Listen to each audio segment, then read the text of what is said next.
বাবা, এটা তো খুবই গরম। আমি এটা খাব কি করে? আমার প্রশ্ন শুনে আমার বাবা মুচকি হাসি দিয়ে আমাকে বলল, তোর মা তো খুব সহজেই খেয়ে ফেলে, তুইও খেতে পারবি।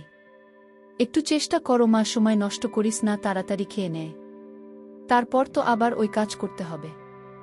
আমি বাবাকে বললাম, মা পারে দেখে যে আমিও পারব এমন তো কোনো কথা নেই।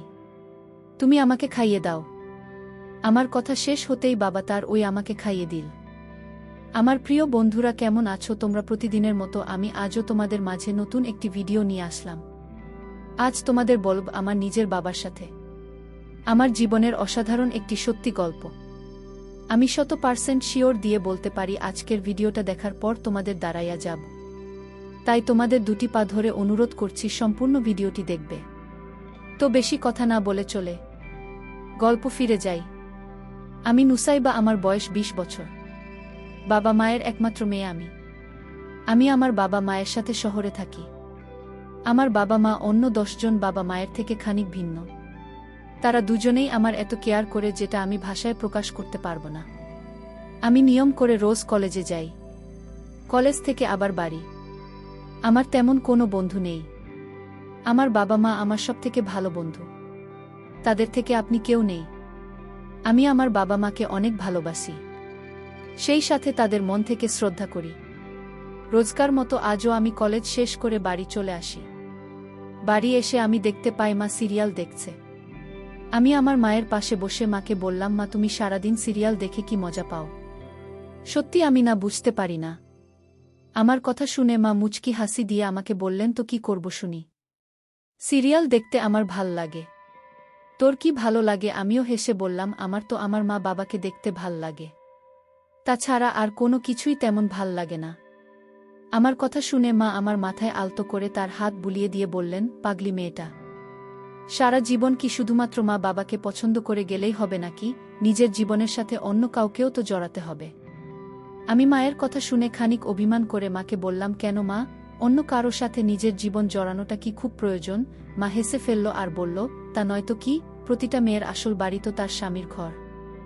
এই কথাটা জানিস নাকি তুই? আমি মাকে বলি, জানি, তবে মানি না। আমার কাছে আমার বাড়ি মানেই বাড়ি। আর আমি আমার মা বাবার সাথে সারা জীবন এখানে থাকব। আমার কথা শেষ হতেই মা আমার মাথায় হাত বুলিয়ে দিয়ে বললেন, পাগলি মেয়ে একটা, এত পাগলামি করলে কি চলবে বলো? তোর পাগলামি দেখে দেখে আমিও তোকে কখনো পরের বাড়ি পাঠাতে পারবো না। দেখে নিস। আমি মাকে বললাম, পাঠাতে হবে না। আমি পড়াশোনা শেষ করে চাকরি করব। তারপর সারা জীবন তোমাদের সেবা করব। মায়ের সাথে বসে অনেকটা সময় ধরে গল্প করলাম। আমার বাবা একটা কোম্পানিতে চাকরি করেন। তিনি রোজ বিকেলে 5টায় বাড়ি ফেরেন। আমি আর মা দুপুরের খাবার খেয়ে একটু সময় আড্ডা দিলাম। বিকেল 5টা হতেই বাবা ফিরে আসেন বাড়িতে। বাবা বাড়ি ফিরতেই বাবার কাছে ছুটে চলে গেলাম। আমি বাবার সামনে এসে দাঁড়াতেই বাবা নিজের পকেট থেকে আমার জন্য কয়েকটা চকলেট বের করে আমার হাতে দিলেন। আমি চকলেট খুব পছন্দ করি। আমি চকলেট নিয়ে বাবাকে বললাম, বাবা তুমি এত ভালো কেন? আমি কিছু বলার আগেই তুমি আমার মনের সব কথা বুঝে যাও। আমার কথা শুনে বাবা মুচকি হাসি দিয়ে বললেন, তুই আমার মা, আমি আমার মায়ের কথা বুঝবো না তো কে বুঝবে? আমি আমার বাবার কথা শুনে ভীষণ খুশি হলাম। আমি খুশি মনে চলে গেলাম নিজের ঘরে। আমি নিজের ঘরে এসে কিছুক্ষণ পড়াশোনা করলাম। পড়াশোনা শেষ করে আমি বাবা মায়ের সাথে আড্ডা দিতে চলে আসলাম বাবার ঘরের দিকে। আমি বাবার ঘরের সামনে আসতেই থমকে দাঁড়ালাম। আমি বাবার ঘরের সামনে আসতে দেখতে পেলাম বাবার ঘরের দরজাটা খানিক লাগানো আছে। এই অসময়ে বাবার ঘরের দরজাটা আলগা করে লাগানো কেন? না, আমার মাথায় কিছু ঢুকছে না। আমি চাই পাশ কথা চিন্তা না করেই বাবার ঘরের দিকে চলে গেলাম। আমি বাবার ঘরের সামনে এসে দরজা ধাক্কা দিতেই দরজা অল্প করে খুলে গেল। দরজাটা খুলে যেতেই আমার চোখ পড়ল ঘরের ভিতরে মায়ের দিকে। বাবা মা কাজ করছে। আমি বাবা আর মাকে কাজ করতে দেখে থমকে দাঁড়িয়ে পড়লাম। আমি বুঝতে পারলাম না এই অসহায় বাবা আর মা কাজ করছে কেন। আমি বাবা মায়ের দিকে তাকাতেই বাবা মাকে বলল, আচ্ছা আমাদের মেয়েকে নিয়ে তোমার কি চিন্তা? আমার বাবা কথা শেষ হতেই মা মুচকি হেসে বলল, কি আর চিন্তা হবে? মেয়ে তো হয়েছে বাবা ভক্ত, যা করার তুমি নিজেই করো। মায়ের কথা শুনে বাবাও হেসে ফেলল আর বলল, সে না হয় বুঝলাম, কিন্তু মেয়ের ভবিষ্যৎ নিয়েও তো চিন্তা করতে হবে। ও ছোট মানুষ, এখনো কি সেই বুদ্ধি হয়েছে নাকি ওর জন্য ভালো হবে যেটা? সেটাই করতে হবে। মা বলল, হুম।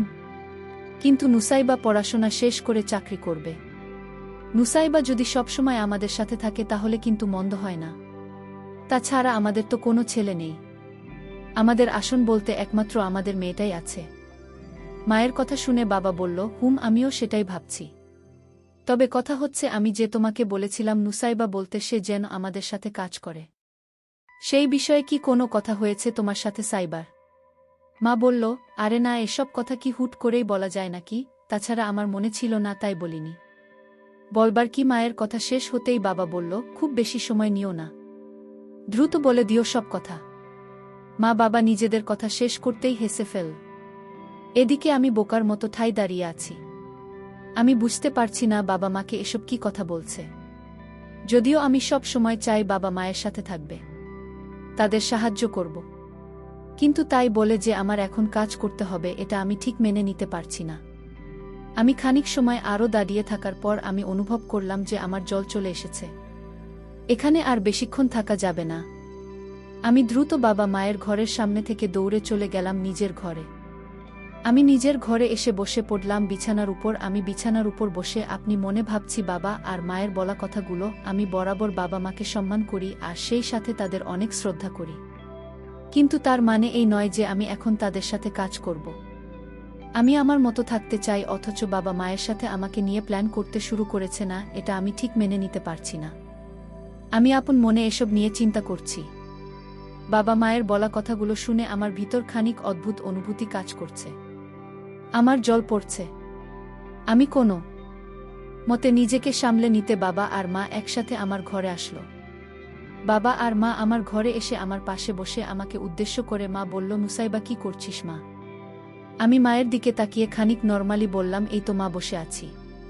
কেন, কিছু কি বলবে?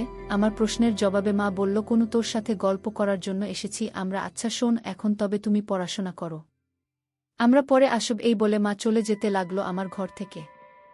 আমি কিছু একটা ভেবে আমাকে থামিয়ে দিয়ে বললাম, মা, কোথায় যাও? আমার সাথে গল্প করবে না? মা আমার কথা শুনে আমার দিকে তাকিয়ে বলল, তুই তো এখন পড়তে বসেছিস, পরে বিরক্ত করা কি উচিত হবে? আমি মাকে বললাম, আমি পড়াশোনা শেষ করে ফেলেছি, এখন আর সমস্যা নেই, বসে এখানে। মা আমার কথা মতো আমার পাশে বসে পড়ল। বাবা চলে গেছে কিচেনে। আজ নাকি বাবা আমাদের জন্য স্পেশাল খাবার রান্না করবে। বাবা চলে যাওয়ার পর মা আমার মাথায় আলতো করে হাত বুলিয়ে দিয়ে আমাকে বলল, মা, তোকে একটা কথা বলবো, তুই রাগ করবি না তো? আমি মাকে বললাম, হু হু, বলো নাকি কথা? মা আমাকে বলল, আমি আর তোর বাবা একটু আগে কাজ করেছি, দেখেছিস তো তুই? আমি মায়ের কথা শুনে খানিক নীরব হয়ে গেলাম। আমি নীরব হয়ে গিয়ে ভাবতে থাকলাম, মা আমাকে দেখে কি করে? আমি তো ভেবেছি মা আমাকে দেখতে পায়নি। মা আমাকে নিশ্চুপ দেখে বলল, এই পাগলি মেয়ে আমার, কি চিন্তা করছিস? এমন করে বোবা হয়ে গেলে আমি কি করে তোর সাথে কথা বলবো? আমি মাকে বললাম, মা দেখেছি। মা বলল, তোর বাবা চাইছে তো কেউ নাকি কাজ শেখাবে। আমি বারণ করেছি প্রথমে, তবে তোর বাবা বারবার করে বলছে, আড্ডা দিতে দিতে কাজ যদি একসাথে করি তবে তাড়াতাড়ি কাজ শেষ হয়ে যাবে। তিনি তো কে বলতে পারছেন না, তাই আমাকে দিয়ে বলাচ্ছেন তুই কি আমাদের সাথে কাজ করবি।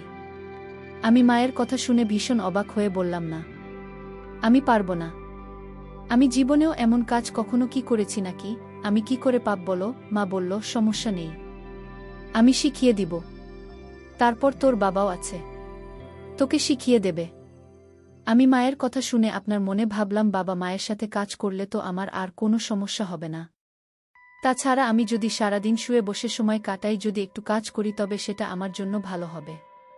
আমি অনেক কিছু চিন্তা করে নিয়ে মাকে বললাম, আচ্ছা ঠিক আছে, আমি কাজ করব তোমাদের সাথে, তবে একটা শর্ত, আমাকে ভালো করে সব কিছু শিখিয়ে দেবে, তা না হলে আমি কিন্তু পারব না কিছু করতে। মা আমার কথা শুনে মুচকি হেসে বলল, পাগলি মেয়ে আমার, সব শিখিয়ে দেব তোকে। এখন চল গিয়ে তোর বাবাকে এই খবরটা দিয়ে আসি। এই বলে মা আমাকে তার সাথে করে নিয়ে চলে গেল কিচেনে। কিচেনে আসতেই মা বাবাকে সব কথা বলল। বাবা মায়ের কথা শুনে ভীষণ খুশি হলেন আর আমার মুখে তার বানানো জিনিস ঢুকিয়ে দিলেন আর বললেন, এটা খেয়ে দেখুন সাইবা, অনেক স্বাদ। তোর মা নিজে প্রশংসা করেছে। হুম, আমি বুঝতে পারলাম বাবা এটা কি জিনিস বানিয়েছে। আমি বাবাকে বললাম, বাবা এটা তো অনেক গরম, আমি এটা খাব কি করে? বন্ধুরা, ভিডিও মাঝখানে একটা কথা বলতে চাই, আমি তোমাদের আনন্দ দেওয়ার জন্য খুব কষ্ট করে ভিডিও বানাই।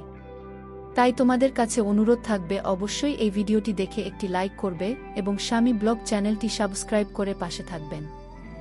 আমার প্রশ্ন শুনে আমার বাবা মুচকি হাসি দিয়ে আমাকে বললেন, তোর মা তো খুব সহজেই খেয়ে ফেলে, তুইও খেতে পারবি। তাড়াতাড়ি খেয়ে নে মা, তারপর তো কাজ করতে হবে। আমি বাবাকে বললাম, মা পারে দেখে যে আমিও পারব এমন তো কোনো কথা নেই, তুমি আমাকে খাইয়ে দাও। আমার কথা শেষ হতেই বাবা তার বানানো গরম জিনিসটা আমাকে তার নিজ হাতে খাইয়ে দিলেন। বাবা আজ বেগুন দিয়ে একটা জিনিস বানিয়েছে, যদিও আমি জানি না এটার নাম কি, তবে খেতে অসম্ভব মজাদার। এমন ফ্রেশ খাবার আমি সব সময় খেয়ে থাকি। খাবার খাওয়া শেষে আমি আর মা মিলে চলে গেলাম বাবার সাথে কাজ করার জন্য। আর তিনজনে মিলে অনেক কাজ করলাম। আমার ভালোই লাগছে গল্প করে কাজ করতে। আমার বাবা মা সত্যিই মহান, তাদের মতো বাবা মা পেয়ে আমি ভাগ্যবান। তো বন্ধুরা, এই ছিল আমার নিজের বাবা মায়ের সাথে আমার জীবনের একটি সত্যি ঘটনা। তোমাদের কেমন লাগলো আজকের গল্পটা? অবশ্যই কমেন্ট করে জানাবেন। বন্ধুরা, আজকের ভিডিওটি এখানেই শেষ করলাম। যদি আমাদের ভিডিওটি তোমাদের ভালো লেগে থাকে তবে একটা লাইক করবে এবং চ্যানেলটি সাবস্ক্রাইব করবেন। আজকের জন্য তোমাদের কাছে বিদায় নিচ্ছি। আগামীকাল আসব নতুন একটি ভিডিও নিয়ে। সেই পর্যন্ত সবাই ভালো থাকবে। ভিডিওটি দেখার জন্য তোমাদের অসংখ্য ধন্যবাদ।